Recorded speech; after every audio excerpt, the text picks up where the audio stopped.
Hi everyone, welcome to Ankit sir YouTube channel. और आज हम लोगों का टॉपिक रहेगा डायरेक्ट इनडायरेक्ट। क्या पढ़ेंगे हम लोग आज? डायरेक्ट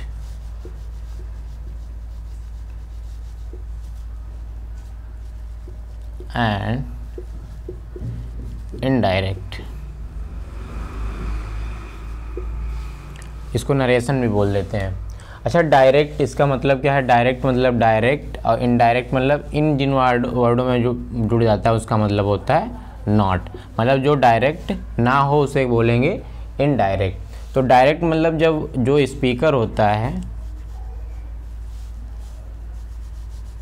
जो स्पीकर होता है वो खुद अपनी बात को कहता है, और जो इनडायरेक्ट में जो है स्पीकर ना कहकर कोई और अपनी बात अपने शब्दों में कहना, मतलब वक्ता की बात अपने शब्दों में कहना डायरेक्ट इनडायरेक्ट स्पीच कहलाता है।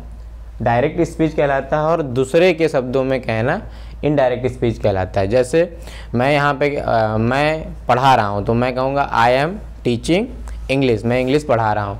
और अगर यही बात कोई अगर मुझे देख के जाए और किसी और को बताए तो वो कहेगा कि जो है, वो तीसरा व्यक्ति कहेगा कि उसने कहा कि अंकित सर इंग्लिश पढ़ा रहे हैं। ठीक है, तो ये चीज़ जो है जब हम लोग जो हैं कोई हमारी बात बताता है जाके किसी और को, वो हमारी बात समझाता है कि उसने ऐसा कहा कि वो क्या कर रहा है, तो ये हो गई हमारी इनडायरेक्ट स्पीच। तो इसके जो हैं कुछ रूल्स होते हैं वो हम लोग देखेंगे, या कुछ नियम होते हैं, फिर उसके बाद हम लोग करेंगे कुछ एग्जांपल्स। तो पॉइंट्स क्या क्या होते हैं, important point.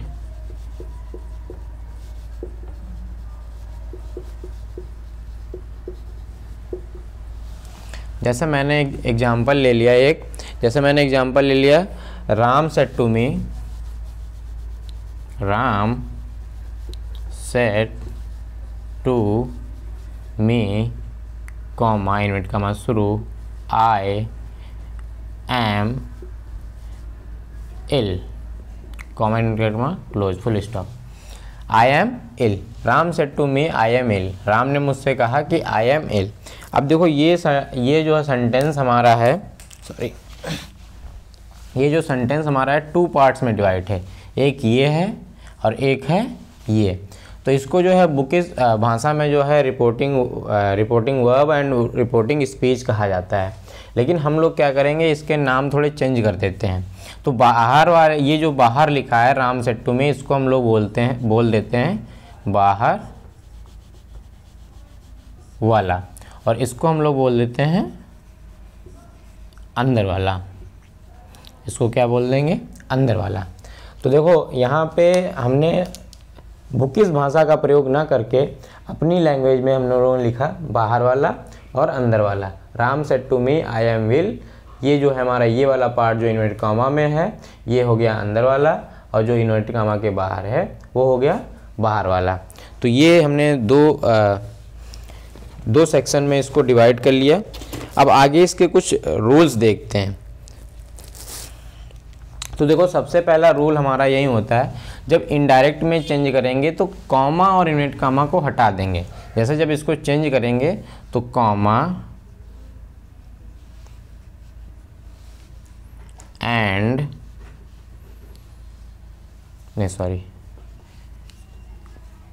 Comma and inverted comma को हटा देंगे।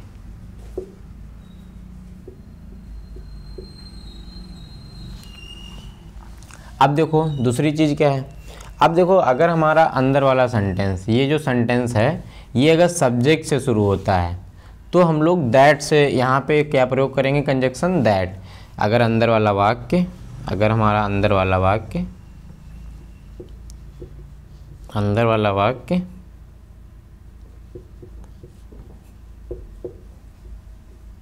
जो है सबसे पहले आया है सब्जेक्ट, तो उसको किससे जोड़े? उसको जो है दैट से जोड़ेंगे। ठीक है, ये हमारा सेकेंड रूल हो गया। और अगर यहीं पे हमारी हो गई, यहाँ पे अगर हेल्पिंग वर्ब से जुड़ा है, मतलब यहाँ पे सब्जेक्ट ना होकर ये हेल्पिंग वर्ब से शुरू हुआ है, तो हम लोग इफ़ या वेदर से जोड़ते हैं। इफ़ या वेदर से जोड़ते हैं, इफ़ या वेदर से जोड़ते हैं। और अगर यही सेंटेंस हमारा क्वेश्चन वर्ड से शुरू हुआ है, क्वेश्चन वर्ड मतलब WH फैमिली के क्वेश्चन वर्ड से शुरू हुआ है, तो हम लोग क्वेश्चन वर्ड से ही ऐड मतलब क्वेश्चन वर्ड से ही स्टार्ट करेंगे। यहाँ पे किससे? क्वेश्चन वर्ड से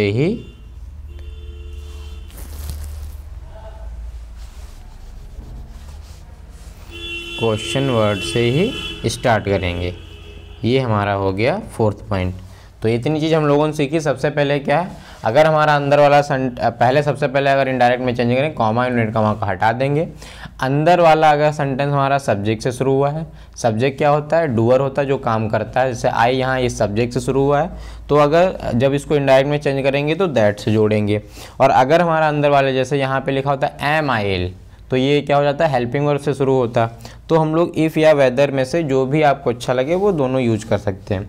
और अगर हमारा यहाँ पे जैसे व्हाट आई एम मिल, ठीक है, तो जो है यहाँ पे व्हाट से ही जोड़ते हैं, मतलब यहाँ पे दैट का यूज ना करके व्हाट का ही यूज करते हैं। ये पॉइंट नोट करिए, फिर और बताते हैं आपको।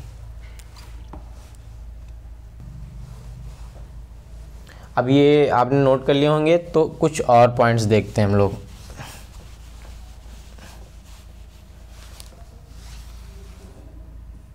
अगला पॉइंट हमारा यह कहता है कि अगर अंदर वाला वाक्य प्रेजेंट या फ्यूचर में है, तो इसका हम लोग टेंस नहीं बदलेंगे। टेंस जो है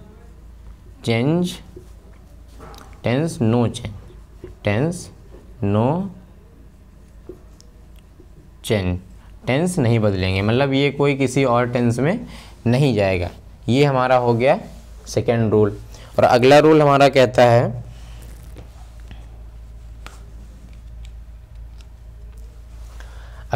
ये कहता है कि अगर अंदर वाला वाक्य के अंत में फुल स्टॉप आया है, फुल स्टॉप तभी आएगा जब टेंस हमारा कौन सा होगा? अंदर वाला अफर्मेटिव होगा। तो अगर अंदर वाला वाक्य के अंत में फुल स्टॉप आया तो बाहर वाले सेड टू को टोल्ड में बदल देंगे। अगला पॉइंट है, अगर अंदर वाला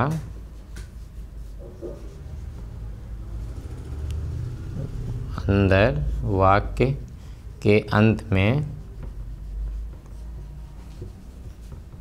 फुल स्टॉप लगा है तो बाहर वाले सेट टू को टोल्ड में बदल देंगे। इसके बाद अगला हमारा पॉइंट क्या है, अगर अब यहाँ पे देखो दो कंडीशन में अफर्मेटिव है तो इसमें यहाँ फुल स्टॉप लगेगा, अगर नेगेटिव है तब भी फुल स्टॉप लगेगा। लेकिन इंट्रोगेटिव या क्वेश्चन वर्ड जब भी आ जाएगा तो हमारा यहाँ पे क्या लगेगा? Question mark. तो यहाँ पे कह सकते हैं अंदर वाले वाक्य के अंत में अगर क्वेश्चन मार्क लगा है तो बाहर वाले आए हुए सेट टू को किस में बदल देंगे? सेट टू को आस्क्ड में बदल देंगे। अगला पॉइंट क्या कहता है, ये आप नोट कर लीजिए आप लोग।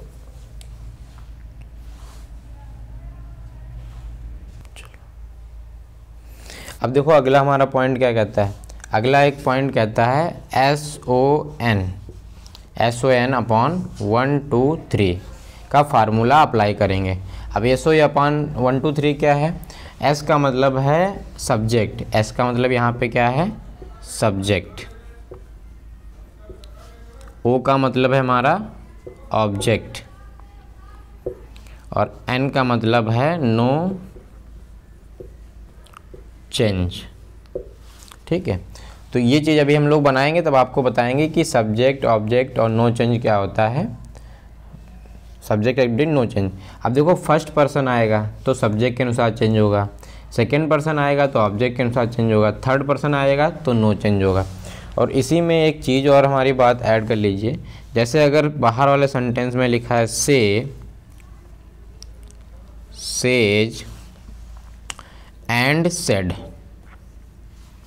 अगर से, सेज एंड सेड लिखा है तो इनमें जो है हम लोग इसको टोल्ड या उसमें नहीं बदलेंगे या टेल्स में नहीं बदलेंगे, लेकिन इसमें होगा हमारा, अगर ऐसा लिखा है तो नो चेंज। लेकिन इनके साथ अगर हम लोग टू जोड़ दें, say to, says to and said to, तो ये से टू हो जाएगा हमारा, बदल जाएगा टेल में, सेज टू बदल जाएगा टेल्स में, और सेड टू बदल जाएगा टोल्ड में। ये हमारे कुछ इम्पॉर्टेंट पॉइंट थे। अब देखो ये चीज़ समझने के लिए चेंज कैसे होता है, इसके पहले आपको एक चीज़ पता होनी चाहिए, प्रोनाउन चार्ट। ये आप नोट कर लीजिए पहले।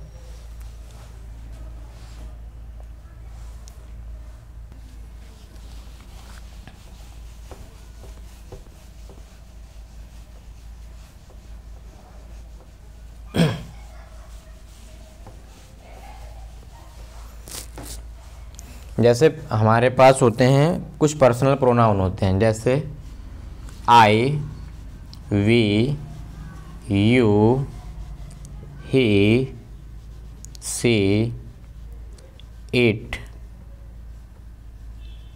दे। आई का हो माई, माइन, मी। चलो ये नहीं लिखते हैं, इसके सिर्फ ऑब्जेक्टिव केस लिख देते हैं। चलो आप नोट करें, we, our, ours, us, your,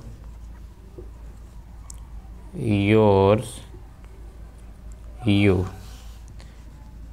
his,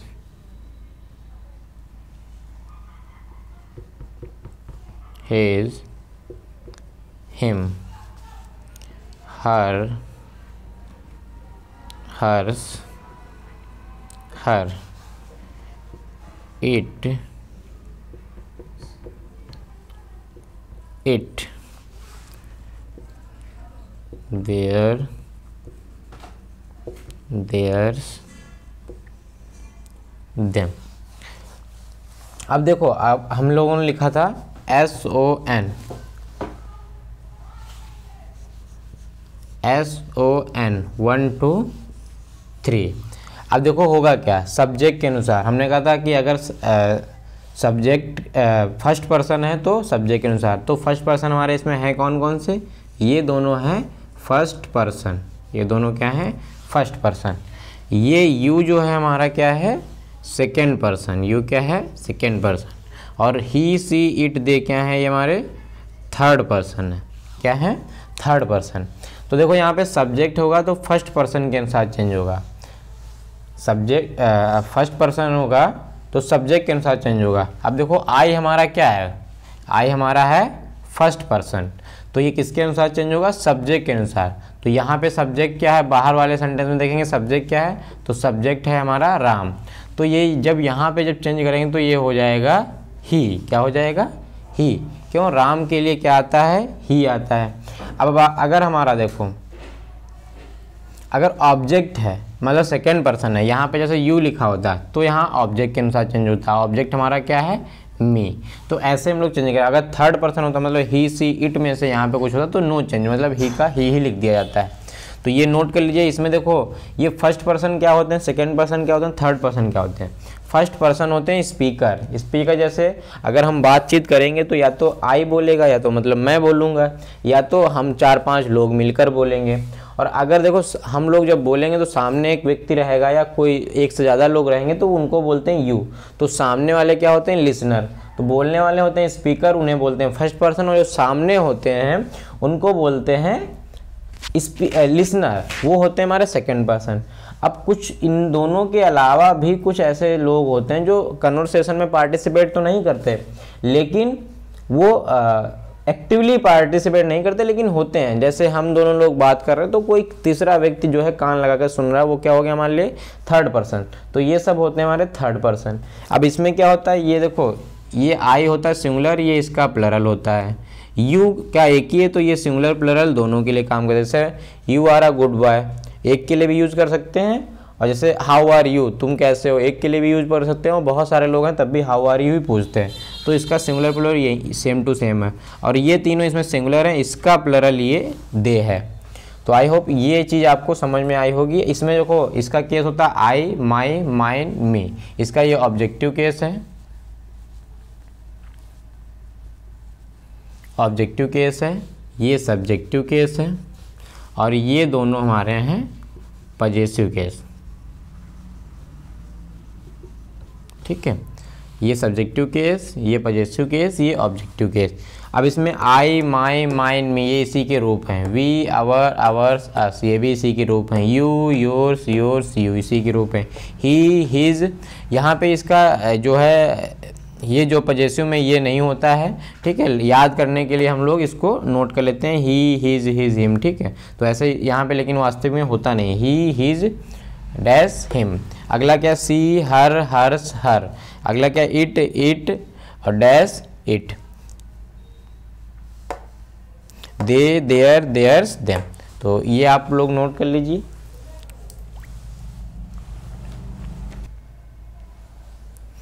अब देखो इसमें क्या चेंज कैसे करते हैं, मतलब डायरेक्ट इनडायरेक्ट टेंस कैसे चेंज होता है। तो हम लोगों ने हैंड चार्ट सीखा है ये वाला, और जिन्होंने नहीं सीखा है वो वीडियो में जाकर देख सकते हैं।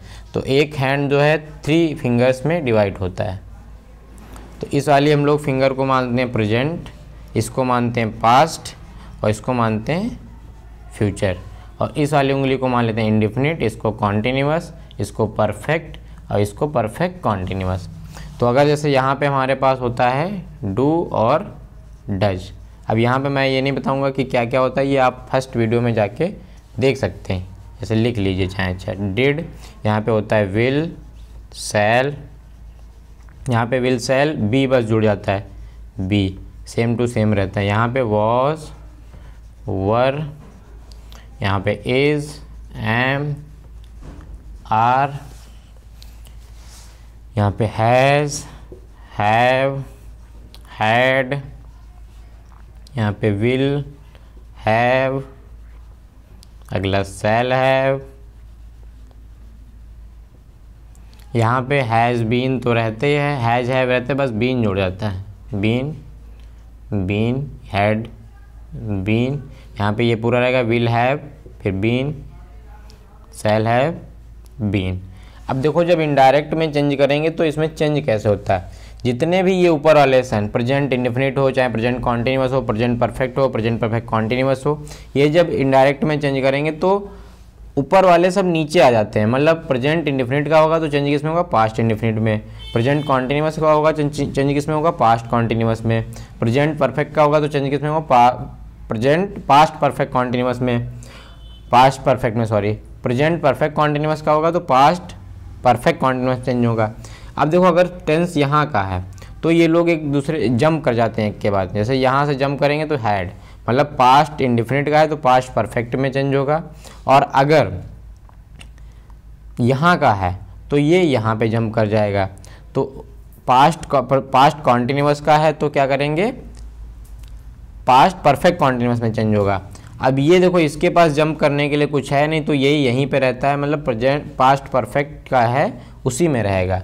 और अगला क्या है, ये वाला जो है ये भी इधर नहीं जंप करता क्योंकि आगे कुछ है नहीं, तो पास्ट परफेक्ट कॉन्टिन्यूअस में ही रहता है।